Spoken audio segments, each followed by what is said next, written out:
Not saying the Xbox 360 is up there entirely with the PlayStation 2, but it's pretty damn close. The early days of Crackdown collectibles, Gears of War blowing our hair clean off, Halo 3's legendary ending, and the legendarily tiny cat helmet collectible, Xbox Live Arcade achievements, the blades, there was so much to love, collect, and all-out enjoy about being an Xbox fan. Speaking of, chances are you hoovered up your fair share of collector's editions. Smaller titles may be given boxed releases, or any number of cool things you may or may not have realized would go on to be worth far more than they were at the time. I'm Scott from WhatCulture.com, and these are the 14 rarest Xbox 360 games ever. Number 14, Dead Space, Ultra Limited Edition. One of the coolest versions of an already incredible game, there were only 1,000 of these made for Dead Space's debut run. Comprising a graphic novel, the first Dead Space animated movie Downfall, a signed custom lithograph by legendary comic artist Ben Templesmith, the game itself, an art book, Ishimura crew patch, and a custom box to put it all in, combined with a limited production cycle, and you have to embark on an Isaac Clarke-sized mission yourself if you want to track one down. Number 13, Aliens vs Predator Hunter Edition. Once a proud gaming franchise morphed into a laughable one thanks to some naff movies, AVP on 360 is actually super recommendable, coming with 3 overlapping story campaigns and lots of Xenomorph or Yautja finishes. The Hunters Edition then was an AVP fan's dream, coming with an actual replica facehugger and tie-in graphic novel, plus assorted trinkets and materials. Considering how starved for genuinely cool things this fandom are, the Hunters Edition has turned into a highly sought after collector's item. Number 12, DJ Hero, Renegade Edition. For a while across the late 2000s, Activision were pumping out hero games like there was no tomorrow, going from guitar to band, DJ, and back again. For DJ Hero's Renegade Edition, it's the one that came with the Jay-Z and Eminem twin CD pack, along with changing the color of the hardware itself to a slick black and gold combo, perfect for collectors. Thanks to being a new and unproven franchise though, not many people snapped this up immediately, meaning such a limited run never had the demand to be followed up on, resulting in a paltry amount circulating online and in many storage units around the world. Number 11, Fallout 3, Survival Edition. The one thing that makes this so special isn't necessarily the freestanding Pip-Boy wrist clock, but an awesome little Pip-Boy figure. These little guys are incredibly hard to come by in versions that aren't bobbleheads, making for an irresistible combo when taken with everything else. A robust bundle in itself, both the aforementioned items sit alongside some limited edition art, a soundtrack, and the collector's edition of the game too.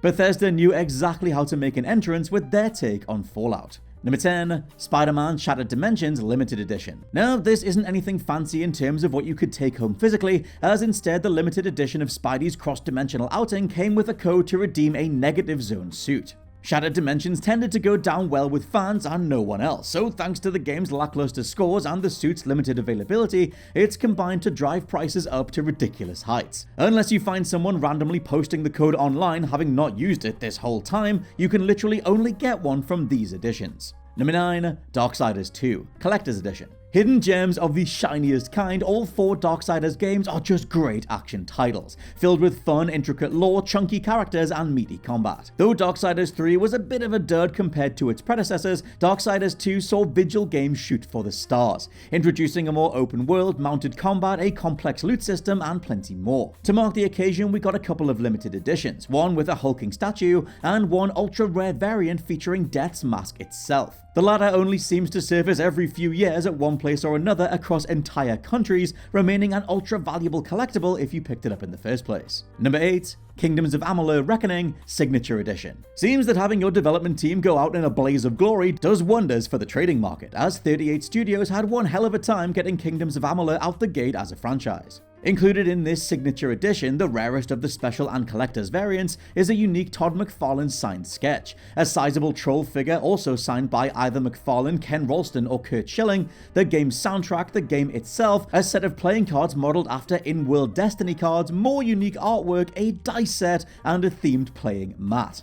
Oh, and there are only 300 of them on the planet Earth. Happy hunting. Number 7, Call of Duty Modern Warfare 2, Prestige Edition. The one with the night vision goggles was a landmark moment in gaming for pre-order bundles, as not only had Activision gone slightly mad by including what was touted to be a working pair of night vision goggles, but we all immediately realized there were clearly no limits on what could be packaged in with our favorite titles. Sadly, in action as reality settled back in, these advanced goggles were not military grade, and instead were pretty blurry and lo-fi when using them in the dark.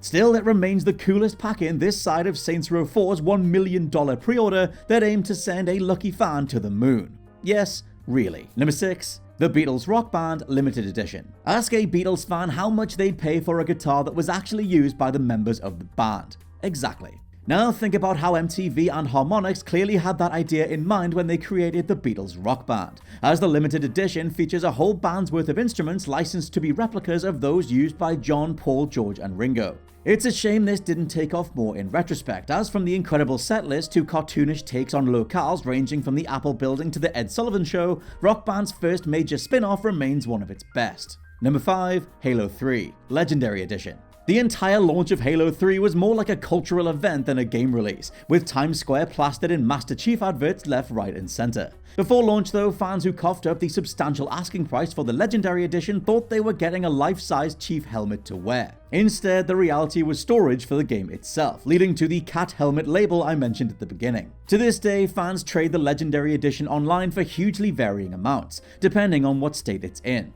2015 saw one signed by the entire Bungie team go for $10,000. So if you plumped up the cash at launch, hold on, because a time might come where you can make that money back many times over. Of course, that's providing you can let that beloved cat helmet go. Number 4. The Legend of Spyro Dawn of the Dragon.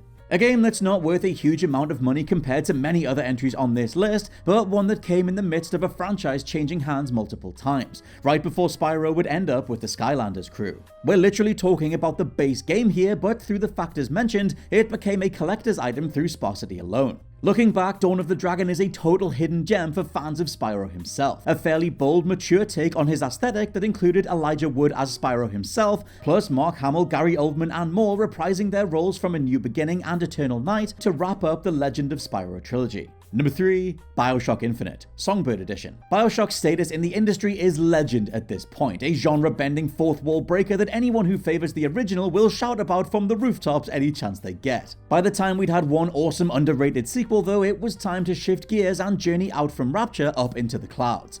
This produced BioShock Infinite, a real head-scratcher with more iconic elements, great characters and one of the best world designs of all time. From its hulking songbird statue, who you'll have grown to love over the course of the game, to the tiny handyman figure, art books, posters, a small Murder of Crows tonic keychain, and the game itself, 2K knew exactly how to capitalize on such a dedicated fanbase. Number 2. Mass Effect Limited Collector's Edition. Back when BioWare set the Mass Effect ball rolling in 2007, even just looking at how conversations work was genuinely mind-blowing. For this fancy collector's edition then, you get a limited edition art book, making of DVD with exclusive footage never seen anywhere else. The game, a really neat Shepard/Seren steelbook case, 36-page Galactic Codex guide to the Mass Effect universe, and some unique art from the base game's cover. Mass Effect of course blew up beyond BioWare's wildest dreams, and this has gone on to become a bona fide legacy item only a few can call their own. And number 1, Combat Wings, The Great Battles of World War II. Do yourself a favor and pick up a game from a no-name studio every now and then. You never know what's going to develop a devoted following comprised of people who'll do anything to get their hands on it at some point in the future. Combat Wings is such a game, especially on Xbox 360, where a copy is rarer than a 2K title without microtransactions. Developed by City Interactive, the game received fairly mixed to negative reviews, but as flight sim lovers are a dedicated bunch, Combat Wings' inherent rarity through a very limited production has made it one of the most valuable games on the system. To this day, even the Metacritic page for Combat Wings' 360 version is completely empty, setting up insane prices to own a copy, like at one time a copy shifting for $10,000. And those are the 14 rarest Xbox 360 games. Maybe you've just realized you're sitting on a goldmine. Let me know your favorite titles down in the comments below, and please subscribe to the WhatCulture Gaming Podcast. For now, I've been Scott from WhatCulture.com, and I'll catch you soon.